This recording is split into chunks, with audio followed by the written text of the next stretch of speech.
एक बार गणेश जी ने पृथ्वी के सभी इंसानों की परीक्षा लेने का विचार किया। वे अपना रूप बदलकर पृथ्वी पर इधर उधर घूमने लगे। उन्होंने एक बालक का रूप बना लिया। एक हाथ में एक चम्मच में दूध ले लिया और दूसरे हाथ में एक चुटकी चावल के लिए और गली गली घूमने लगे। साथ ही साथ आवाज लगाते चल रहे थे, कोई मेरे लिए खीर बना दे, कोई मेरे लिए खीर बना दे। लोग उन पर हंस रहे थे। एक आदमी हंसते हुए बोला, अरे एक चुटकी चावल और एक चम्मच दूध से खीर बनाएगा, पागल हो गया है ये बालक। पर गणेश जी ने ये सुना और हल्के से मुस्कुरा दिए और आगे बढ़ गए। वह लगातार एक गांव के बाद दूसरे गांव की गलियों में इसी तरह चक्कर लगाते हुए पुकारते रहे, पर कोई खीर बनाने के लिए तैयार नहीं था।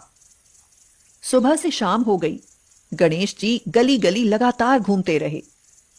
तभी एक बुढ़िया शाम के वक्त अपनी झोपड़ी के बाहर बैठी हुई थी। गणेश जी ने उससे कहा, कोई मेरी खीर बना दे, कोई मेरी खीर बना दे। बुढ़िया औरत बहुत गरीब थी, लेकिन कोमल हृदय वाली स्त्री थी। वह बोली, बेटा मैं तेरी खीर बना देती हूँ, अंदर आ जाओ। तो गणेश जी ने कहा, माई, अपने घर में से दूध और चावल रखने के लिए बर्तन ले आओ। तब बुढ़िया अपनी रसोई घर से 2 छोटी कटोरी लेकर आती है। तब गणेश जी ने कहा, अपनी रसोई का सबसे बड़ा बर्तन लेकर आओ।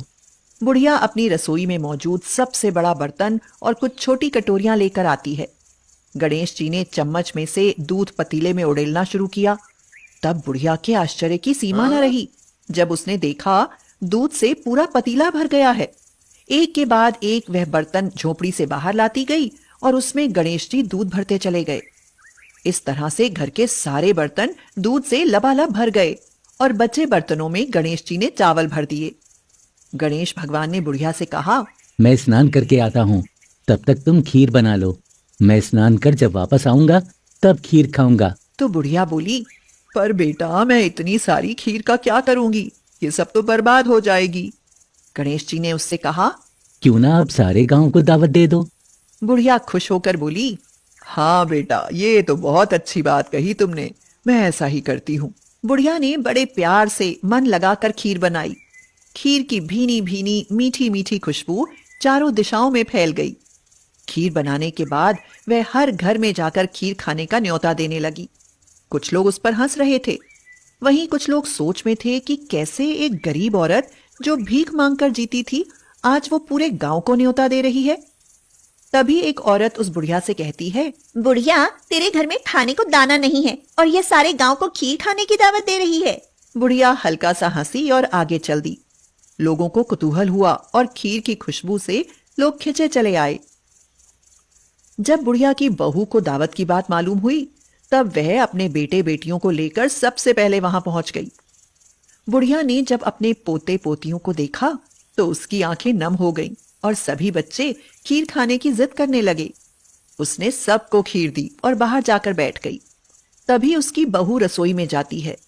उसने खीर से भरे पतीलों को जब देखा तो उसके मुंह में पानी आ गया और वह खुद को खीर खाने से रोक न सकी।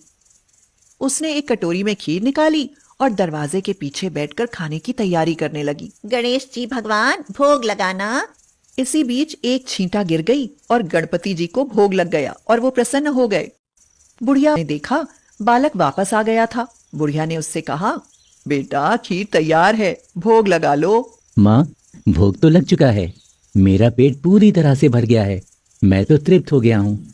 माई, तेरी बहू ने मेरा नाम लेकर हे गणेश जी भगवान भोग लगना ऐसा कहकर मुझे भोग लगाया। अब तू भी खा ले, अपने परिवार और गांव वालों को भी खिला दे। पर बेटा यह तो बहुत ज्यादा है, सबका पेट भर जाएगा, उसके बाद भी यह बच जाएगी। उस बची खीर का मैं क्या करूंगी? माँ, उस बची खीर को रात में अपने घर के चारों कोनों में रख देना।